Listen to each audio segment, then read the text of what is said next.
Hôm nay chúng ta sẽ cùng nhau tìm hiểu một trong những tính năng thiết kế có sức gây nghiện mạnh mẽ nhất trong thế giới số hiện nay. Đó chính là cơ chế cuộn vô hạn. Hãy cùng xem thử bộ não của chúng ta đã bị nó cuốn vào như thế nào nhé. Một cảm giác rất quen thuộc đúng không ạ? Cái khoảnh khắc mà chúng ta giật mình tự hỏi, ủa, thời gian đi đâu hết rồi? Chắc hẳn ai trong chúng ta cũng đã từng trải qua. Nhưng mà chuyện này hoàn toàn không phải ngẫu nhiên đâu nhé. Tất cả đều là do thiết kế có chủ đích cả. Để dễ hiểu hơn chúng ta cứ thử hình dung việc lướt mạng xã hội giống như đang chơi một cái máy đánh bạc kỹ thuật số vậy.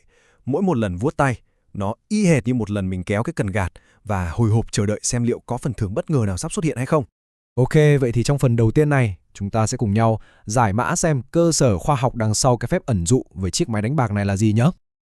Đây là một khái niệm cực kỳ quan trọng trong tâm lý học hành vi. Có một nhà tâm lý học tên là B.F. Skinner đã phát hiện ra một điều rất thú vị.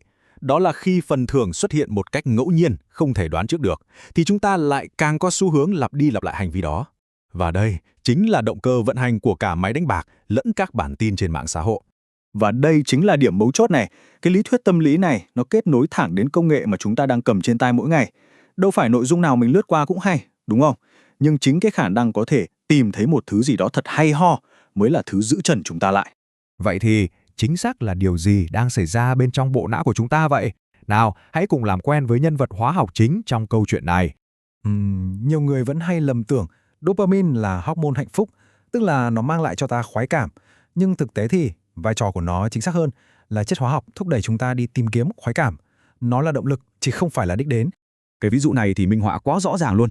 Dopamine không chỉ tiết ra khi chúng ta thực sự ăn miếng bánh đâu, mà nó đã tăng lên ngay từ lúc chúng ta ngửi thấy mùi bánh thơm lừng rồi. Chính cái sự háo hức, sự mong chờ đó mới là động lực chính. Và có một điều rất quan trọng cần phải nhớ, đó là dopamine không phải là kẻ xấu. Nó thực sự cực kỳ cần thiết cho sự sống của chúng ta. Nó tham gia vào mọi thứ, từ việc giúp cơ thể cử động, xử lý cơn đau, cho đến điều hòa phản ứng khi chúng ta gặp căng thẳng. Rồi, bây giờ chúng ta sẽ kết nối công nghệ với hóa học não bộ. Hãy xem một hệ thống tự nhiên và quan trọng như vậy lại có thể bị lợi dụng như thế nào nhé. Ok, chúng ta hãy xem kỹ cái vòng lặp này nhé. Nó hoạt động gần như là vô thức luôn. Đầu tiên, một cú vuốt tay rất đơn giản.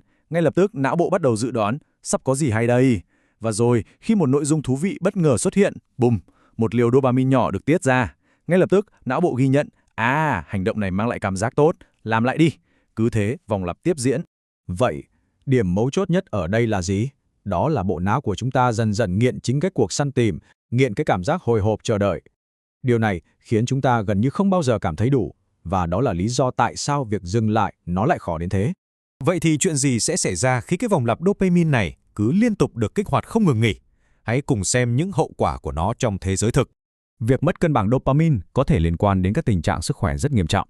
Ví dụ nhé, mức độ dopamine thấp là một đặc trưng của bệnh Parkinson. Ngược lại, khi mức độ này quá cao, nó có thể liên quan đến các triệu chứng của bệnh tâm thần phân liệt hoặc là tình trạng nghiện ngập. Con số này đến từ một nghiên cứu được thực hiện vào năm 2024. Nó cho thấy là hơn một nửa, chính xác là 54,9% sinh viên đại học được khảo sát đã dành từ 1 đến 3 tiếng mỗi ngày chỉ để lướt các video dạng ngắn. Và kết quả thì sao ạ? Mối liên hệ ở đây là rất rõ ràng. Nghiên cứu chỉ ra rằng, thời gian mà các sinh viên dành để xem video càng nhiều, thì khả năng tự báo cáo về mức độ tập trung vào việc học của họ càng giảm đi đáng kể. Ở phần cuối cùng này, sau khi đã hiểu rõ vấn đề, chúng ta sẽ chuyển sang các giải pháp. Làm thế nào để chúng ta có thể giành lại quyền kiểm soát sự chú ý của mình? Điều quan trọng nhất là phải hiểu rằng kiến thức chính là sức mạnh. Khi chúng ta hiểu được cơ chế hoạt động của não bộ, chúng ta có thể chủ động hơn rất nhiều trong việc xây dựng một mối quan hệ lành mạnh với công nghệ. Vậy đây là một vài chiến lược cụ thể mà chúng ta có thể áp dụng. Đầu tiên là tạo ra rào cản, ví dụ như giấu các ứng dụng mạng xã hội vào một thư mục khó tìm. Thứ hai, hãy đặt mục tiêu rõ ràng trước khi mở ứng dụng. Thứ ba, hãy chọn lọc lại những gì mình theo dõi. Thứ tư, sử dụng các công cụ giới hạn thời gian có sẵn trên điện thoại. Và cuối cùng, quan trọng nhất, đó là thực hành chánh niệm, tức là nhận biết được khi nào mình đang lướt một cách vô thức và chủ động dừng lại. Đây thực sự là một câu hỏi rất đáng để mỗi chúng ta suy ngẫm. Việc hiểu rõ những cơ chế này chính là bước đầu tiên và quan trọng nhất để đảm bảo rằng công nghệ mãi là một công cụ hữu ích giúp nâng cao cuộc sống chứ không phải là một cái bẫy giam cầm sự chú ý của chúng ta.